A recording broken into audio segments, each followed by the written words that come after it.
بسم الله الرحمن الرحيم. اهلا بكم في قناة زملكاوي. ازيكم يا شباب؟ عاملين ايه؟ يا رب تكونوا بخير وبصحة جيدة. النهاردة عندنا فيديو مهم جدا، فياريت لو عجبك الفيديو تعمل لايك وتشترك في القناة وتفعل زر الجرس علشان يوصلك كل جديد. المواضيع اللي احنا هنتكلم فيها هي قلوبنا مع الشعب المغربي، رئيس الزمالك القادم، انفراجة في الصلالات، اسماء كل المرشحين، قائمة لبيب وسليمان، تحطيم صورة مرتضى منصور. السلام عليكم. أنا عايزك تكتب لي تحت في التعليقات قلوبنا مع الشعب المغربي. ضرب زلزال كبير أراضي المملكة المغربية منذ ساعات، تم وصفه بالزلزال المدمر الذي لم يضرب البلاد هناك منذ 100 عام تقريبا. الزلزال خلف من وراءه عدد من الضحايا ودمار كبير في عدد من المدن وعدد مقاطعات في المغرب، وكانت قوة الزلزال 7.2، وهذا رقم كبير يؤدي إلى كوارث حفظ الله وإياكم من كل سوء. يتقدم موقع الزمالك بخالص العزاء للشعب المغربي الشقيق في ضحايا الزلزال، داعين الله عز وجل أن يرحم ويغفر لهم وأن يلهم أهله بالصبر والسلوان، كما ندعو الله عز وجل أن يتم شفاء المصابين في أسرع وقت ممكن. فياريت تكتبوني تحت في التعليقات قلوبنا مع الشعب المغربي. المواضيع اللي احنا هنتكلم فيها هو اهم المواضيع اللي هي بتكون على الساحل اليومين دولت، هي الانتخابات في النادي الزمالك. رسميا تم غلق اليوم باب الترشيح لانتخابات نادي الزمالك، والانتخابات هتكون بعد 40 يوم يعني في 20 أكتوبر. كذلك عرفنا النهارده مين اللي هيترشح على منصب الرئيس والأعضاء، وكذلك عرفنا موقف المستشار مرتضى منصور. من وجهة نظري ان كانت المفاجأة النهاردة هو ان الكابتن فاروق جعفر ان هو يترشح لرئاسة نادي الزمالك، وبعدها لما ترشح اطلق فاروق جعفر تصريحات قوية وقال ان هو هيعلن عن القائمة الموجودة معاه وهتكون قائمة قوية جدا، وقال كمان ان هو هيتمنى من يرأس نادي الزمالك يكون لاعب كرة قدم، لأن ده لم يحدث منذ 1991 لم يتولى هذا المنصب لاعب كرة قدم. كمان ورفض أن يكون في القائمة بتاعه أي رجل أعمال لأنهم لم يقدموا أي جديد، وإن الحل في أبناء نادي الزمالك. طبعا دي كانت أول مفاجأة. المفاجأة الثانية كمان اللي بصراحة ما كانتش مفاجأة كويسة هي تحطيم صورة المستشار مرتضى منصور.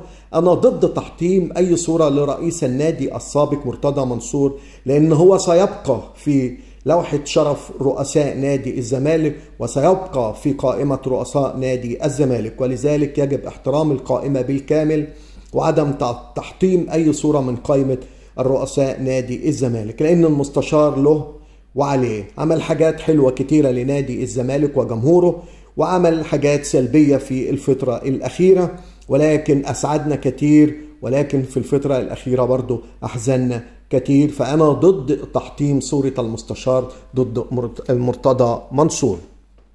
المفاجأة الثانية كمان اللي أنا شايف فيه المفاجآت كلها هتكلم عليها، وترشيح خالد لطيف على منصب رئيس أمين صندوق الزمالك، وده طبعا كان من الإدارة القديمة اللي هي بتاع مرتضى منصور، ولكن طبعا احنا مش عارفين ايه اللي هيحدث في الفترة اللي جاية. المفاجأة برضو اللي هي أكبر ولم تحدث من قبل هو تقدم السيدة ميرفت السيد أحمد على ترشيحها على مقعد الرئيس، وهي بتعتبر أول سيدة تخوض الانتخابات على هذا المقعد في التاريخ. هي ايه شغلتها؟ كانت وكيلة وزارة الشباب والرياضة لشؤون الإدارة المركزية للبرلمان والتعليم المدني، وعملت كمان في منصب صندوق الرعاية الصحية بالوزارة. وبعد كده ديت كانت مفاجأة كبيرة ان واحدة ست او سيدة ستتقدم لرئاسة نادي الزمالك. طبعا كمان في مفاجأة كبيرة برضا، تقدم ايضا هشام يكن على ترشيحه فوق السن، وسوف يقود الانتخابات مستقل وليس ضمن القائمة التوفيقية التي يضمها حسين لبيب واحمد سليمان. دي كلها كانت المفاجآت.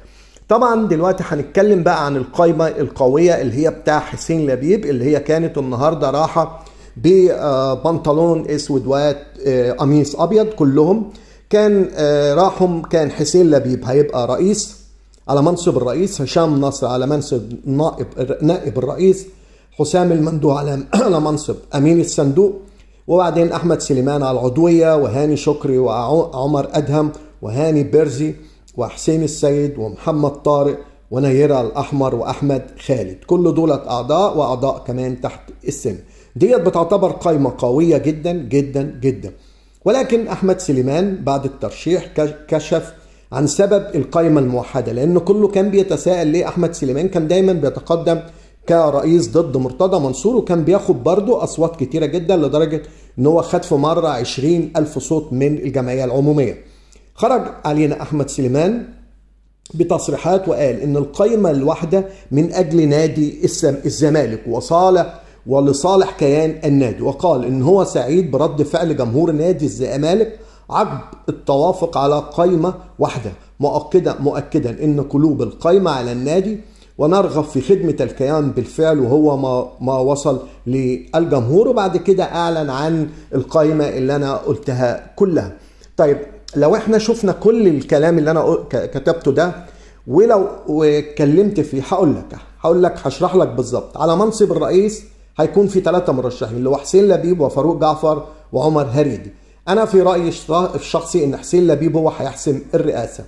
لو جينا نتكلم على مقعد النائب عندنا هاني العتال عضو اللجنة العمومية وهشام نصر. هشام نصر ده كان رئيس الاتحاد المصري لكرة اليد السابق. اللي هيكسب المعركة ديت هو هاني العتال، لأن هشام نصر لما كان رئيس الاتحاد المصري لم يساعد الزمالك في أي حاجة. على أمانة الصندوق هيبقى عندنا حسام المندوه وخالد لطيف. طبعا خالد لطيف من الإدارة القديمة، فطبعا يعني هيبقى العملية صعبة بالنسبة له. فأنا في رأيي حسام المندوه هو اللي هيكسب المرحلة دي. أنا في رأيي إن الأعضاء ينتخبوا قائمة موحدة بحيث إن احنا ما نخشش في حروب ما بين الأعضاء وما بينهم وما بين بعض.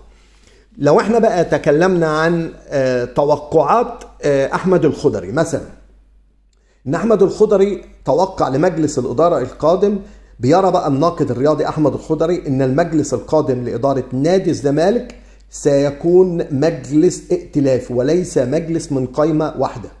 وعبر حسابه على تويتر كتب الخضري شكلها كده مجلس ائتلافي من 3 قوائم، ويوم 20 هتشوف يوم 20 أكتوبر ده اللي هيبان فيه مين اللي هيكسب الانتخابات دي. طبعا أحمد الخضري كمان بيكشف عن موقفه عن تحالف أحمد سليمان ولبيب، وقال أنا لست ضد التحالف، ولكن كان يرى احترام أحمد سليمان أعضاء قائمته القائمة بتاعته ويكشف لهم التفاصيل بدل ما يعرفوا الخبر من الإعلام. وقال تاني في ناس فهمها على قدها. أنا مش زعلان على تحالف كابتن حسين لبيب مع الكابتن أحمد سليمان. أنا بتكلم عن سيناريو كان لابد أن يحترم الكابتن أحمد سليمان أعضاء قائمته السابقة ويقول لهم على التفاصيل بدل ما يعرفوا الخبر منين؟ من الإعلام. وكمان أنا شايف إن العضوية صغيرة قوي. يعني هو كان بيتكلم إن أحمد سليمان كان معاه مجموعة بتاعته كان المفروض يقول لهم ان هو هيسيبهم ويروح للتحالف اللي حصل مع لبيب، وهو ده اللي كان بيقول لك ده اللي ما كانش حلو منه، انه بيعتبره كجزء من الخيانه يعني، وان هو يبقى عضو ده حاجه صغيره بالنسبه له، على اساس ان هو قبل كده كان بيتقدم على منصب الرئيس. في موضوع تاني مهم جدا اللي هو كرة اليد. كشف حمادة عبد الباري المدير الإداري لفريق كرة اليد عن حل أزمة الفريق بسبب المستحقات المتأخرة لاتحاد اليد التي تسببت في إيقاف القيد عن نادي الزمالك ودخول الموسم بقائمة بتضم أقل من 10 لعيبة فقط، مما كان يهدد الموسم بالفشل. وأكد مدير الفريق حمادة عبد الباري بحل الأزمة بعد أن دفع هاني العتال مبلغ 2 مليون جنيه لحل أزمة الزمالك.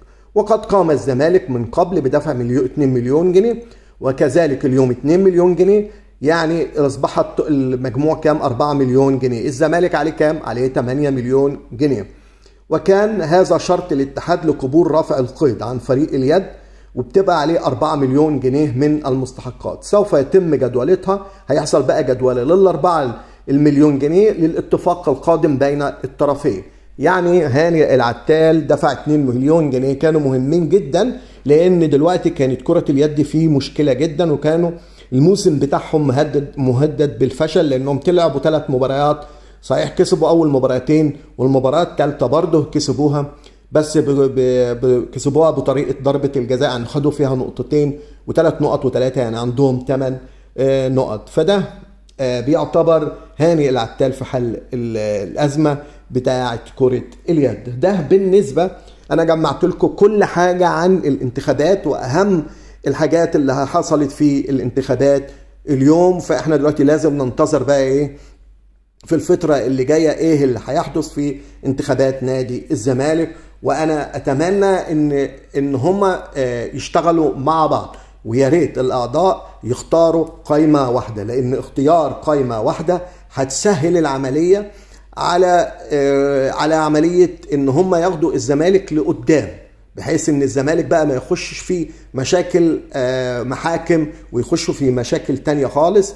وده رأيي أنا، وألف شكر يا جماعة. وأتمنى لو أنتوا عجبكم الفيديو تعملوا لايك وتشتركوا في القناة وتفعلوا زر الجرس علشان يوصل لكم كل جديد. والسلام عليكم ورحمة الله وبركاته.